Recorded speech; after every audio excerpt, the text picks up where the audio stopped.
Welcome home. This is the Irish Roots Cafe, where every day's a holiday and there's always room for one more.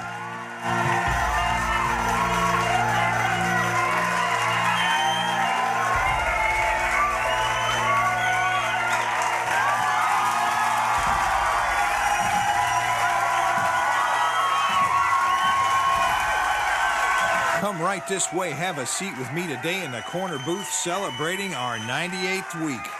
Real close to 100 now. Sweeney, clear the floor. Katie, bar the door. Molly, put on another pot of Irish coffee. It's time we get this show on the road. It's another full house today, not a chair to spare.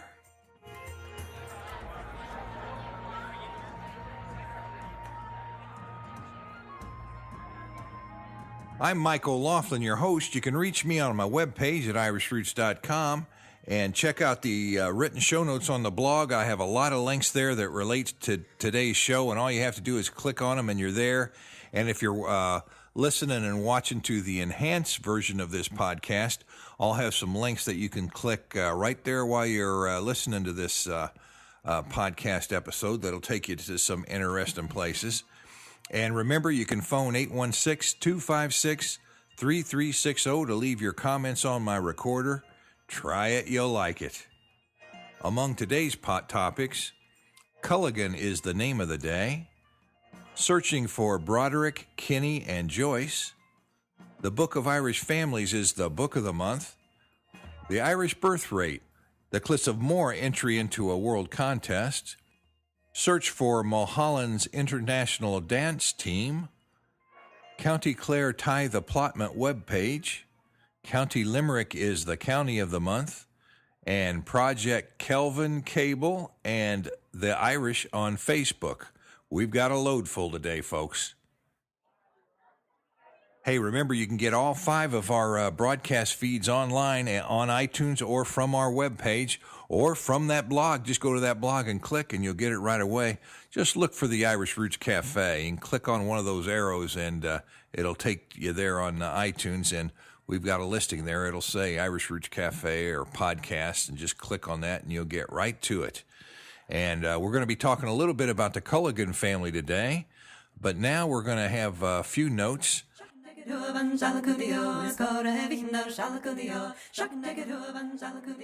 Now, number one, the Book of Irish Families is all over this week. We've got the first ever video out explaining it, and that's the video of the week this week. So you can take a look at that book there and learn a little bit about it. And then we've got some notes right here in this blog this week on that book, explaining a little bit about the different nationalities in Ireland, and it's just an excerpt from that book to help you understand a little more if you're just starting out. Number two, we've got a note from Christopher here, and he's looking for some help, and it's some detective work, and he says he's assisting a fellow who's trying to trace former members of Patricia Mulholland's first international dance team. And he danced with them at the Festival of Britain's Festival Hall in 1951, as well as in Majorca, Spain, and all over Ireland.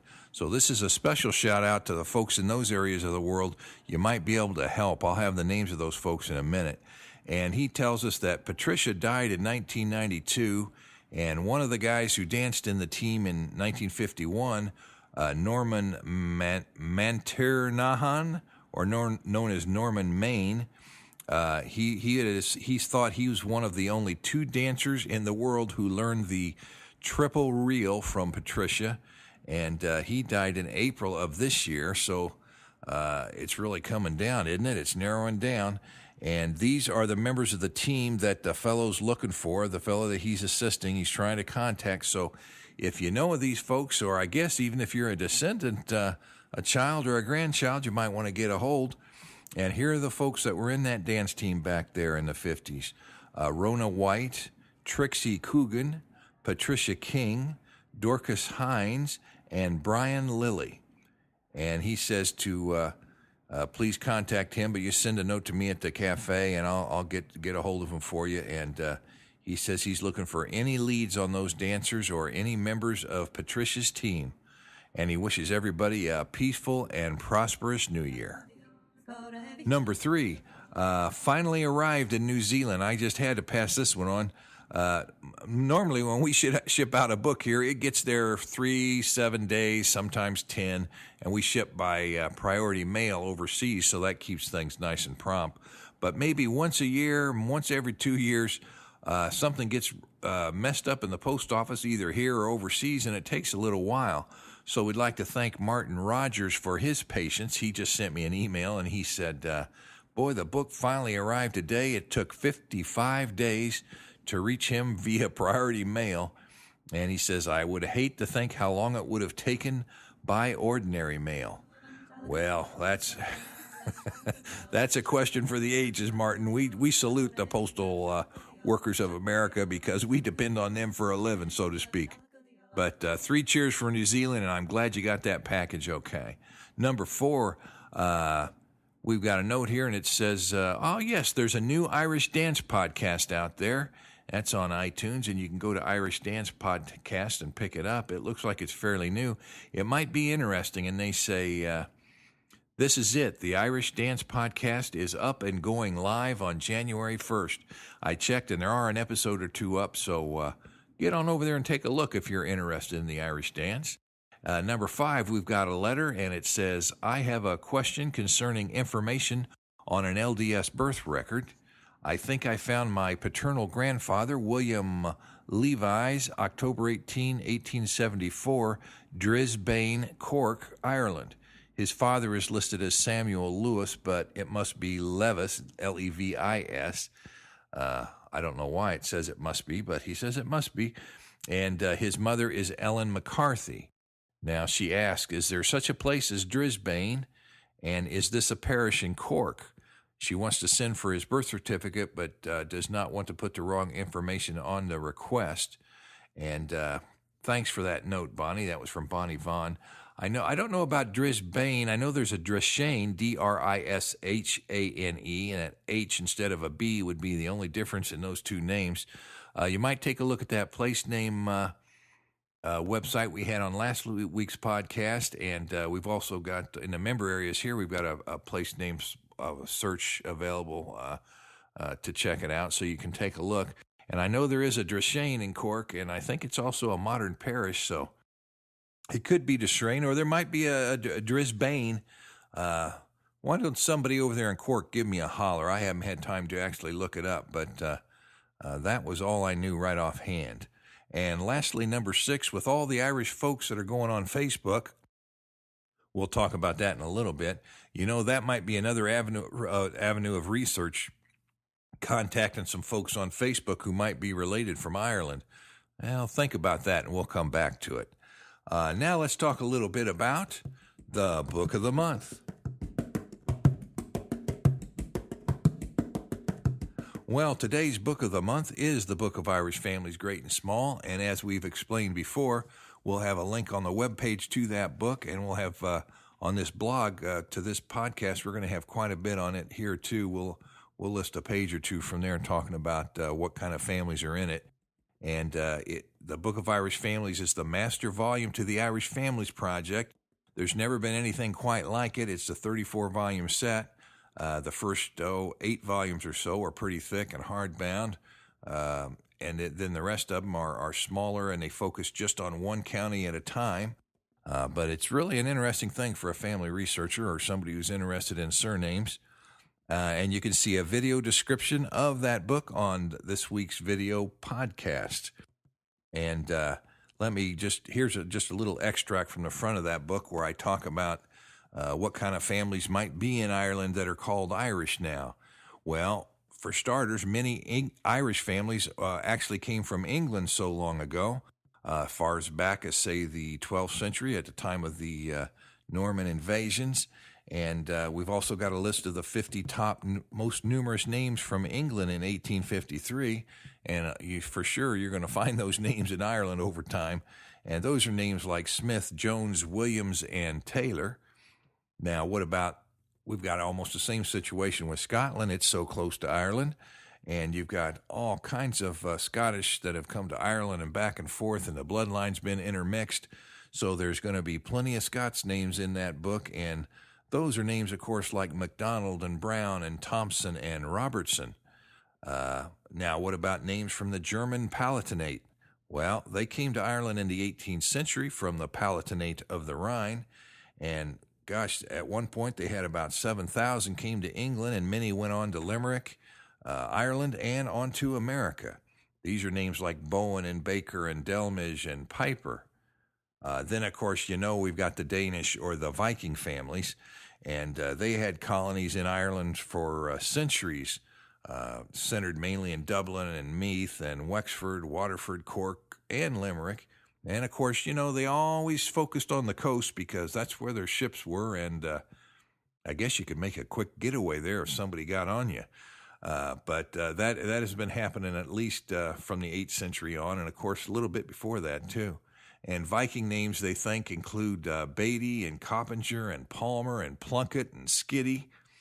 And then there's been a lot of work recently on Jewish families in Ireland, and there's even a book that was out published on the Jews of Ireland or the Jews in Ireland a while back. And you're going to find many Russian and Polish Jews settled on the south side of Dublin from the late 1800s onward. And they have names like Copland and Friedberg and Greenberg and Weiner and Mazel and several others, and there's a list of those names, so we also have them in this book. Now, Welsh families in Ireland. Now, I know there's Welsh families been coming over for centuries, and you might find their name as Walsh, or you might find their name as Branagh or Branagh in Irish, and translated into the English, and it means a Briton or a Welshman, and they're found pretty early in Cork, Dublin, Kerry, Killarney, Tipperary, Wexford, Waterford, and Galway. I remember writing the Families of County Galway book, and there was always these rumors of an ancient and early settlement from Wales that came to Galway town there. And some of the names that they consider Welsh there are Howell and Lawless and Lillis, Lina, and Rossiter. And many of them you're going to find in the book Irish Families, too. Now, the Anglo-Norman families we talked a little bit about before. There's just bunches and bunches of them. Ballou, Birmingham, Burke, Carew, Clare, and just hundreds of others are included in the book. The Huguenot families in Ireland, you're going to find that French and Fleming Huguenot families settled in the 17th century in Dublin, Kilkenny, Waterford, Cork, and Lisburn, and a few other places. And they, of course, are noted for making linen, cloth, and lace. And some of those family names were Barry, spelled B-A-R-R-E originally, Perrin, Hazard, Lefanu, Trench, and many others, just to give you an idea. So that's an idea of the families we had to draw from when we put together the Book of Irish Families, great and small. And, of course, we only had room for about 700 pages, and we're down to the last few cartons of that book right now, and I have to decide if I'm ever going to reprint it. I'm getting a little old for that publishing business, so I'm not sure. Hey, well, coming up, we've got the Magnificent Seven of the week that a lot of folks look forward to each week. Now we'll take a little quick look at the county of the month. We're going to call it Limerick. And we've got 2 books on Limerick, the County Limerick Genealogy and Family History Notes that you can link to on the blog, and the Families of County Limerick, Ireland, which is the hardbound book I put out, both part of that master series.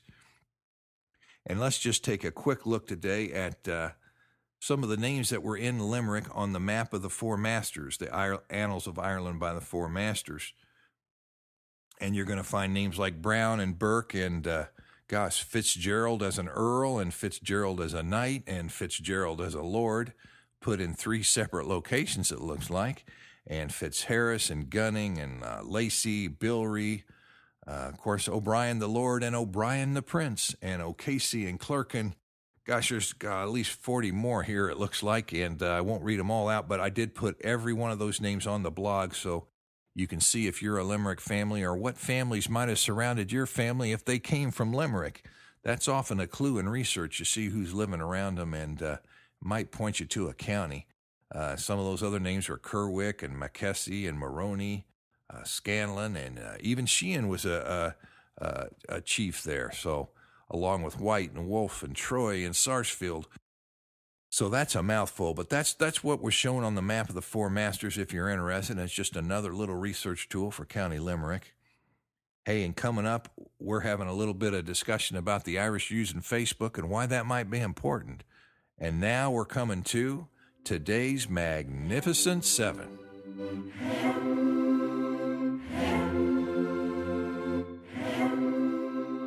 Time to raise our eyes skyward, give thanks, and ask for help. Here they are. Number 1, new member John Broderick of Savannah, Georgia, looking for the Brodericks from Galway. New member Cindy McInerney of Lockport, New York, looking for the Kinna family from Limerick City. And new member Carol L. Culligan of Highland, California, researching Charles Culligan and Mary, arrived in New York 1859. Maybe from County Clare. Number 4, new member Chuck Sorensen of Wiggins, Mississippi. No family search or topic was submitted by Chuck, but Chuck, if you're listening, be sure to send in either a topic you're interested in or the family name you're searching for. We'll try to keep that in mind in these broadcasts, and we appreciate your membership. Number 5, new member Kathleen Green of Rochester, New York, says, my great-grandfather was Michael Joyce, who married Bridget O'Malley in Clifton, County Galway. Boy, Galway's a popular name today. My grandmother Mary, born 1890, had siblings Michael, Thomas, Patrick, Martin, Abby, John, and Peter. So, boy, there's a bunch to look for there. Number 6, Michelle A. Wood of Narara, Australia.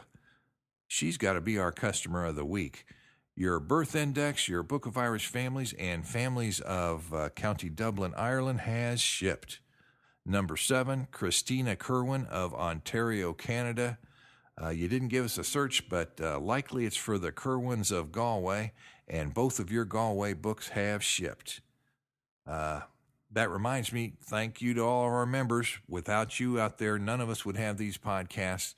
The ratio is probably 1,000 to 1 or a little worse than that. There's only one person in 1,000 can actually help out. So we sure appreciate those of you who did, and I'm sure everybody else does too. Anytime you can become a member, it helps us keep things going. So thanks once again. Now it's time we're going to move on to the Irish family name of the day.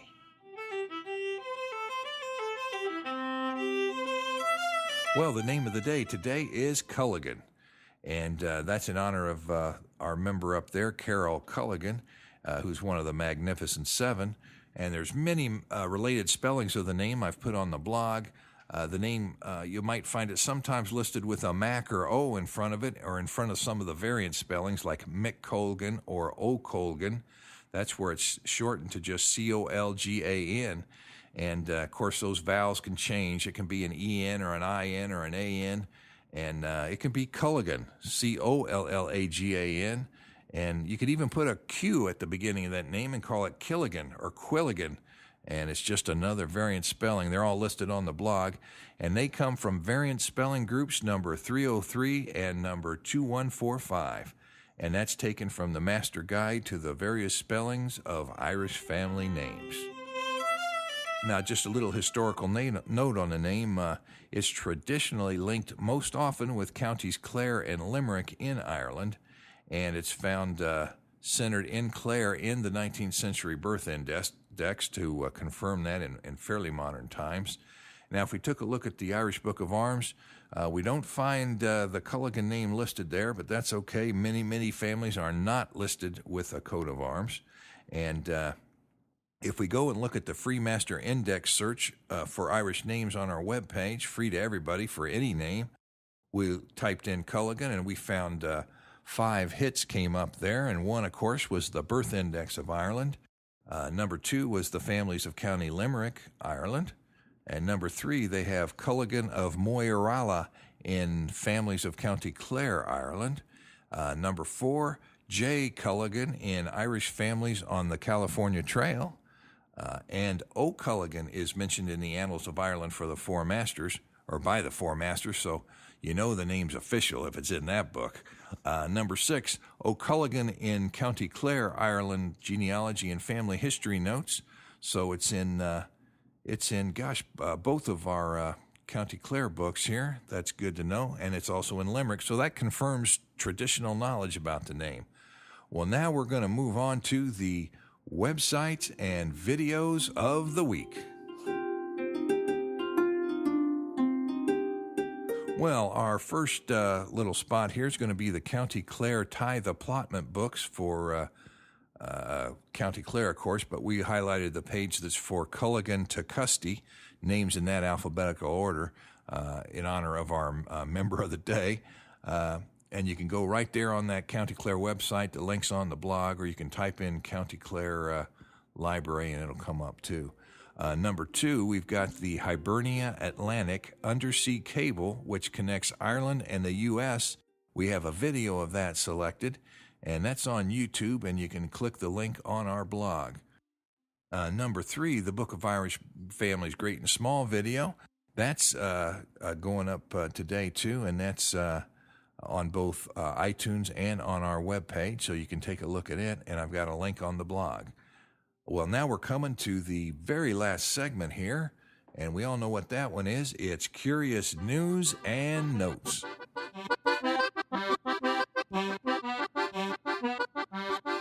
Well, the Cliffs of Moher have been chosen to represent Ireland in the worldwide contest to become one of the 7 wonders of the world. And, I liked it better when there was no parking lot or beauty contest for the cliffs. They just seemed so majestic on their own, but that's the way it is with great things in this world. Everybody discovers them, and they get publicized. Number 2, we'll not be running out of Murphys, Kellys, or Sullivans anytime soon. Ireland now has the highest birth rate in the EU, and that's by far, according to recent reports, with just over 18 per thousand, 18 births per thousand people. And, well, like we always say here, there's always room for one more. Now, take a look, number 3. There's a new book coming out on JFK's visit to Ireland, and that's back way these many years ago, and it's going to be by Ryan Tabridi. So look for that. If you're a JFK fan or just an Irish fan, you might find something interesting in that. Number 4, Project Kelvin is the name of a project to link the U.S. to Northern Ireland with a high-speed cable, and that's one of the links that's on my blog, a little video about it. But it's going to come ashore near Port Rush, and it's going to also give direct connectivity to towns like Letterkenny, Dundalk, and Monaghan in the Republic of Ireland. So the communication's getting better and better all the time.